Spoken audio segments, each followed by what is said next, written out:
ప్రేక్షకులందరూ నమస్కారం. ఈ రోజు మన స్టూడియోలో ప్రముఖ వేదిక్ ఆస్ట్రాలజర్ గోనుగంట్ల సురేష్ బాబు గారు ఉన్నారు.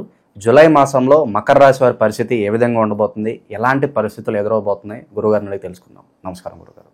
మణికంఠ గారు నమస్కారం అండి. గురుగారు, జూలై మాసం ఆషాఢ మాసం మకర రాశి వారి పరిస్థితి ఏ విధంగా ఉండబోతుంది? పాజిటివ్గా ఉంటుందా, నెగిటివ్గా ఉంటుందా? ఇబ్బందికర పరిస్థితులు ఏమన్నా వీళ్ళు ఫేస్ చేయాల్సి వస్తుందా?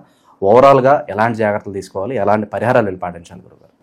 సో మకర రాశి వాళ్ళకి సక్సెస్ఫుల్గా వెళ్ళాల్సిన దశ పోయింది. కొత్త ఆపర్చునిటీస్ రావటం, కొత్త ప్రమోషన్స్ రావటం, ఒక కొత్తమైన న్యూ షిఫ్ట్లు అందరికి స్టార్ట్ అయిపోయినాయి అనేది ట్రూ అండి.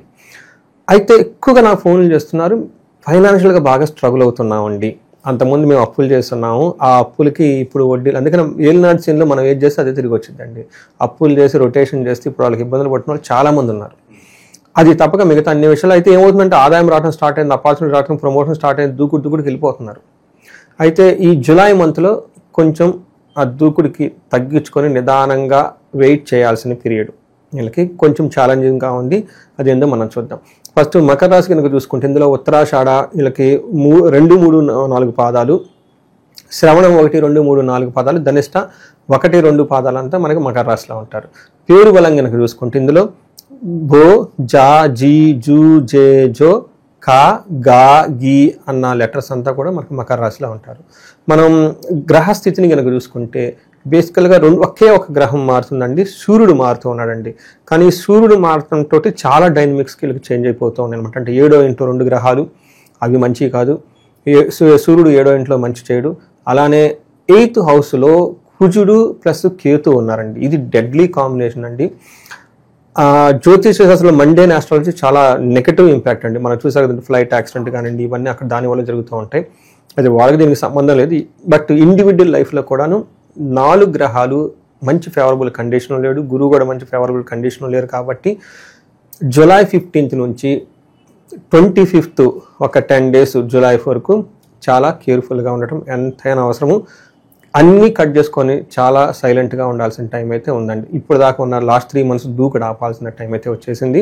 మనం వివరాలు చూద్దాం.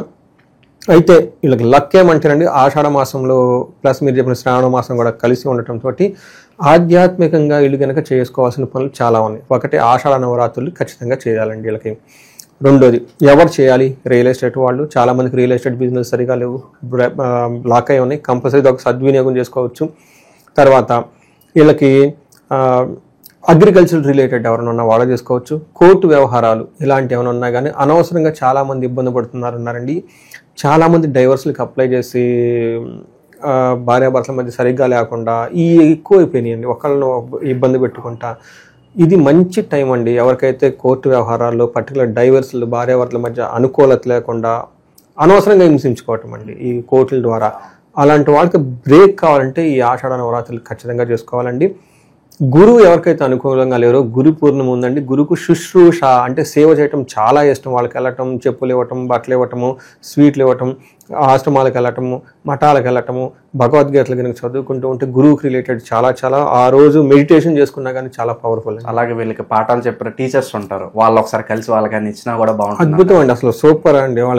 వాళ్ళ దగ్గర ఉంటేనే చాలండి, మంచి చెప్తారండి. ఈ రోజుల్లో ఎవరు చెప్తారండి? మీరు చిన్నప్పుడు ఎప్పుడో టీచర్ ఇదిగోండి మీకు ఇస్తే ఒక ఆశీర్వాదం ఇస్తారండి, ఇంక అంతకుమించి ఏం కావాలండి.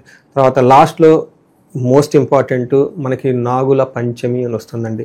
ఎవరికైతే తగిన వివాహ దోషం ఉండి, తర్వాత నాగదోషం ఉండి, రాహుకేతువుల దోషం ఉండి, తర్వాత కుజు దోషం ఉండి వీళ్ళు కనుక చూసుకుంటే అది ఒక బెస్ట్ రెమెడీ అండి. ఇంట్లో వీళ్ళకి పిల్లలు కలగట్లేదు, చాలామందికి పిల్లలు పుట్టడం లేదు.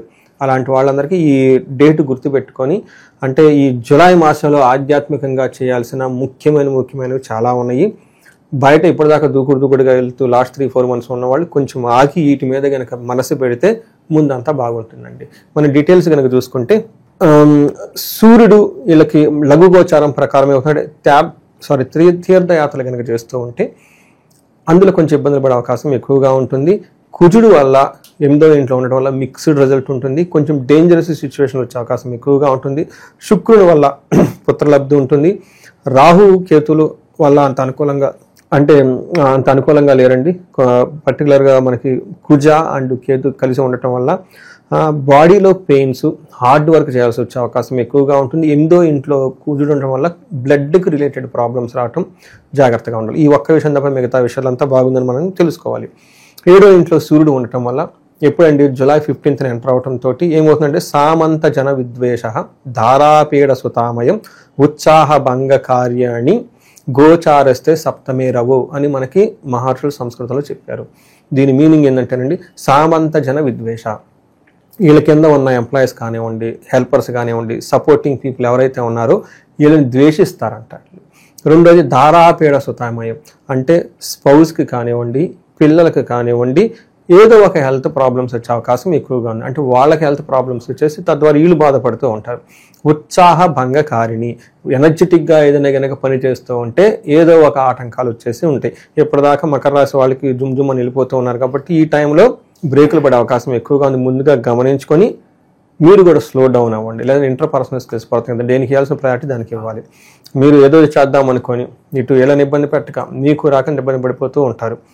టైర్డ్నెస్, డిసీజ్ వచ్చే అవకాశం ఎక్కువగా ఉంది. మనం ఇందాక చెప్పుకున్నాడు కుజుడు 8th హౌస్లో ఉండటం వల్ల కొంచెం బెనిఫిట్ ఉంది, కొంచెం లాస్ కూడా ఉంది.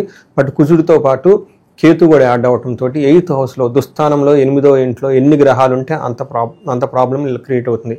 వీళ్ళకి 8వ ఇంట్లో కుజుడు ఉండటం వల్ల ఏమవుతుంది, ప్రవాస కార్య హాని సాద్ కాసారోగ పీడనం స్థాననాశ రుణచ్ఛేద అష్టమస్తే ధారాసుతే. అంటే వీళ్ళు ప్రవాసంలో ఉండే అంటే ఉన్న ఊరు కాకుండా దూరంగా వెళ్ళటం, ట్రావెల్ చేయటం ఎక్కువగా ఉంటుంది. కార్యహాని సార్, పని కనుక తలపెడితే ఆ హాని వస్తుంది, అది జాగ్రత్తగా ఉండాలి. రోగం దగ్గు విపరీతంగా వచ్చే అవకాశం ఎక్కువగా ఉంటుంది. స్థాననాశనం, డీప్రమోషన్లు వచ్చే అవకాశం, లేదంటే కష్టపడి పనిచేస్తున్న దాంట్లో రిజల్ట్ రాకపోవటం ఎక్కువగా ఉంటుంది. అన్ఎక్స్పెక్టెడ్గా ఏదైనా జరిగే అవకాశం ఎక్కువగా ఉంటుంది. రుణచ్ఛేద, అప్పుల వల్ల అవమానాలు పొందుతూ ఉంటారు. ఈ రాశి వాళ్ళకి బిగినింగ్లోనే చెప్పాను, చాలామంది నాకు అప్పుల వాళ్ళ వల్ల చాలామంది ఉన్నారండి, ఇబ్బంది తట్టుకోలేకపోతే ఫోన్లు చాలా వస్తున్నాయి. అలాంటి వాళ్ళు పర్సనల్గా ఒకసారి జాతకం చూపించుకుంటే మనం డీకోడ్ చేయవచ్చు ఎగ్జాక్ట్లీ ఎందుకు లాక్ అయ్యారు అనేది. వాళ్ళకి ప్రజెంట్ ఏ దశ నడుస్తుంది, ఏమన్నా దోషాలు ఉన్నాయా అన్ని కూడా చూడొచ్చు అంట. అవునండి. చాలా మందికి ఏమంటేనండి ఇంకా ఆ మైండ్ సెట్లోనే ఉంటారు. మేము ఏళ్ళనాడ్స్ ఉన్న మైండ్ సెట్లోనే ఆ ట్రాన్స్లో ఉన్నారు, వాళ్ళు బయటకు రావాలి. ఒకసారి ఇది చూపించుకుంటే ఎగ్జాక్ట్గా ఇది అని దానికి సంబంధించిన పరిహారం కనుక మనం చేసుకోగలిగితే ఒక షిఫ్ట్ వస్తుందండి లైఫ్లో ముందుకు వెళ్ళడానికి.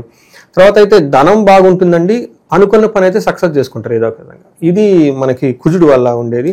శుక్రుడు 4వ ఇంట్లో ఉండటం వల్ల 10వ ఇంట్లో చూడటం వల్ల ఓవరాల్గా పరిస్థితులని ఇలా కంట్రోల్లో ఉంటాయండి. అంటే ప్రాబ్లమ్స్ కంట్రోలబుల్ ప్రాబ్లమ్స్లో ఉంటారు. ఇది శుక్రుడు మంచి పొజిషన్లో ఉన్నారు. స్వబుద్ధి బంధు సన్మానం స్త్రీ సంభాషణ సంభ్రమ పుత్రమిత్ర కళాత్రాది విద్యా గోష్ఠు సుఖే భృగు అని మనకు సంస్కృతంలో చెప్తారు. అంటే వాళ్ళ బుద్ధి ప్రకారం నడుచుకుంటూ ఉంటారు. అంటే వాళ్ళు ఏదైతే ప్లాన్ చేస్తారో దాన్ని సక్సెస్ఫుల్గా ఎగ్జిక్యూట్ చేస్తారు, అది స్వబుద్ధి అంటే.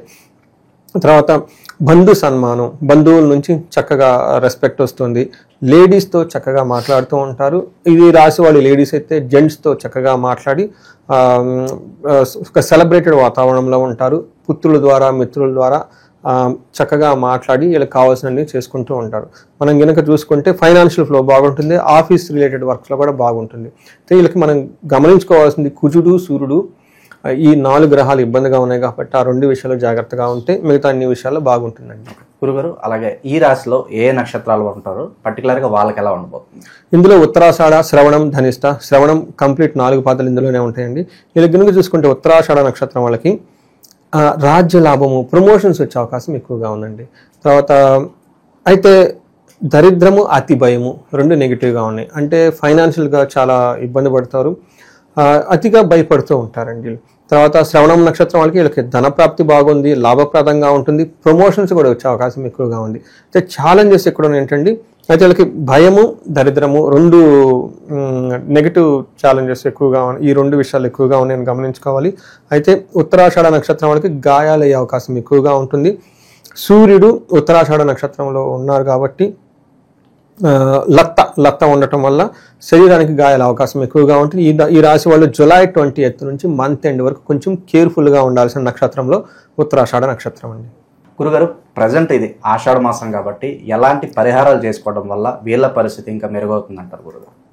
సో నాకు పరిహారాలు అయితే మనం ఇందాక ముందు చెప్పుకున్నామండి. గురు పూర్ణిమ ఉంది, తర్వాత నాగపంచమి ఉంది, ఆషాఢ నవరాత్రులు మంచి డేస్ ఉన్నాయి కాబట్టి మిస్ కాకుండా చక్కగా వాటిని ఉపయోగించుకోవచ్చు. ఇవి కాకుండా ధనానికి చాలామంది ఇబ్బంది పడుతున్నారండి. అంటే రియల్ టైంలో కాల్స్ ఇప్పుడు కూడా మనం చెప్పుకున్నాం ధనానికి ఇబ్బంది పడుతూ ఉంటే అలాంటి వాళ్ళకి కుబేర పాశుపత అభిషేకం చేయించుకోవాలండి. అంటే మీకు అప్పులు ఉన్నప్పుడు ఈ పూజలు చేయించుకోవడానికి కూడా మళ్ళీ ఇబ్బంది అంటే నాకు కొన్నిసార్లు అది ఫీల్ అవుతూ ఉంటాను అనమాట. ఏమంటే ఇన్ని అప్పులు ఉన్నాయండి అంటారు. కానీ అప్పులోనే కరెక్టే, మరి ఎలా పోతాయి పూజలో ఏదైనా చేయించుకోవాలి అంటే వాటికి కూడా ఇబ్బంది అంటే అది మన కర్మ అంటారు అదనమాట. అందుకని మన శాస్త్రాల్లో ఎన్నో స్తోత్రాలు ఉన్నాయి, ఎన్నో ఉన్నాయి అనమాట. చక్కగా అవన్నీ చదువుకుంటూ పోతే బాగుంటుంది. అంటే ఎక్కువగా ఉంటే వాళ్ళకి పెద్దగా చేయించుకోవాలి, హోమాలు యజ్ఞాలు 2 days 3 days జపాలు అవన్నీ చేయించుకోవాలి. తక్కువగా ఉంటే కనకదార స్తోత్రం చదువుకోవటం, శ్రీ సూత్రం చదువుకోవటం, అట్లీస్ట్ లక్ష్మీదేవి పూజించుకోవటం, తులసి చెట్టును పూజించుకోవటం ఇలా గనక ఉంటుంది. ఇండివిజువల్గా మనకు కనెక్ట్ అయితే వాళ్ళతో ఎక్కువగా మాట్లాడవచ్చు, ఇక్కడ కంటే కూడా చాలా గైడెన్స్ ఇవ్వచ్చు. ఇది కాకుండా ఎవరికైనా కానీ భార్యాభర్తల మధ్య సమస్యలు ఉంటే వాళ్ళకి అన్యోన్య దాంపత్య పాశుపత అభిషేకం, ఒకసారి జాతకాలు చెక్ చేయించుకొని రాహుకేతుల దోషాలు కుజ దోషాలు ఏమైనా ఉంటే ఒకసారి పెళ్ళప్పుడు చక్కటక్క చెక్ చేయరండి. నేను చాలామంది నాకు మళ్ళీ వస్తుంటారు, ఇది పెళ్లికి ముందు చేయించుకుంటే చేయించుకున్నాం కదండి అంతేం పట్టించుకోలేదండి ఇప్పుడు గొడవలు అవుతున్నాయి అంటారు. అది ముందు చేయించుకుంటే గొడవలు ఉండేవి కాదు కదా. సో కేవలం పెళ్లి ముందు కంపాటబిలిటీ చూసుకుంటారు, పాయింట్స్ మ్యాచ్ అయితే చేసుకుంటున్నారు, ఇవన్నీ ఏం చూడట్లేదు. కరెక్ట్ అండి. అందులోనూ అది చేసే వాళ్ళకి ఏంటంటే ఆ మూమెంట్ పెళ్లి చేసేద్దాం తొందరగా అన్నట్లు ఉంటారండి. పాపం వాళ్ళకి కూడా ఒక ప్రెషర్ ఉంటుంది, అంత ఇంపార్టెంట్. బట్ తర్వాత ఎప్పుడన్నా వాళ్ళకి నెగిటివ్ సెట్ బ్యాక్ అయినప్పుడు అప్పుడు ఆలోచించుకుంటే ఎందుకు జరిగిందని చెప్పేసి. నేనంటే 30 లక్షలు 40 లక్షలు పెట్టి పెళ్లి ఘనంగా చేసుకుంటున్నారు ఈ రోజుల్లో. 1 లక్ష 2 లక్షలు ఉంటాయి, 1-2 సార్లు పూజలు చేయించుకుంటే అయిపోతుంది కదా. దాన్ని అలానే పూజ పెళ్లి చేసే విధానం కూడాను చాలా ఆర్టిఫిషియల్గా కాదండి. మనకి ఏంటంటే ఇది ఆధ్యాత్మికత వాళ్ళు టచ్ అవ్వాలండి. 2 days 3 days ప్రొసీజర్స్ అది ఈ రోజుల్లో మిస్ అవుతుంది అంటారా? ఖచ్చితంగా అండి. అదేంటే మరి ఆడంబరానికి పోయినట్లు ఆ ఉన్నది డబ్బులు పంచినట్లు ఉంటుంది కానివ్వండి, ఆ ప్రిపరేషన్ ప్రొసీజర్ ఉంటుంది కదండి. ఆ పెళ్లి కూతురు చేయటం, కాడుగోడు చేయటం, ఇంట్లో ఆధ్యాత్మిక చేయటం, ఆ మేళాలు పెట్టుకోవటం, గెస్టులు కూడా సార్ ఏదో వచ్చాము గిఫ్ట్ ఇచ్చాము తిన్నాము వెళ్ళిపోయాము అన్నట్లుగానే ఉంటుంది. కానీ ఆ పండగ వాతావరణం ఏదైతే ఉందో అది మిస్ అవుతున్న ఫీలింగ్ నాకు కూడా. మంచి ముహూర్తం పెట్టుకొని జాతకాలు 1-2 సార్లు చూసుకొని ఆ ప్రొసీజర్ కరెక్ట్గా మ్యారేజ్ విధి విధానం కనుక చేసుకుంటేనండి 7 జన్మల బంధం అండి. ఇప్పుడు పెళ్లి చేసుకుంటే నెక్స్ట్ వాళ్ళే వచ్చి ఉంటారండి. అలా మన మహర్షులు సెట్ చేసి పెట్టేశారండి అది. బట్ అవి ఎంతవరకు ఫాలో అవుతున్నారనేది అగైన్. సో ఓవరాల్గా మకర రాశి వాళ్ళకి ఓవరాల్గా జూలై మాసంలో ఏ విధంగా ఉంటుంది, ఎలాంటి జాగ్రత్తలు తీసుకోవాలి మీ మాటల్లో అద్భుతంగా వివరించారు. హోప్ఫుల్లీ వాళ్ళకు కూడా రాబోయే రోజులు చాలా బాగుండాలని చెప్పి మనస్ఫూర్తి కోరుకున్నాం. ధన్యవాదాలు.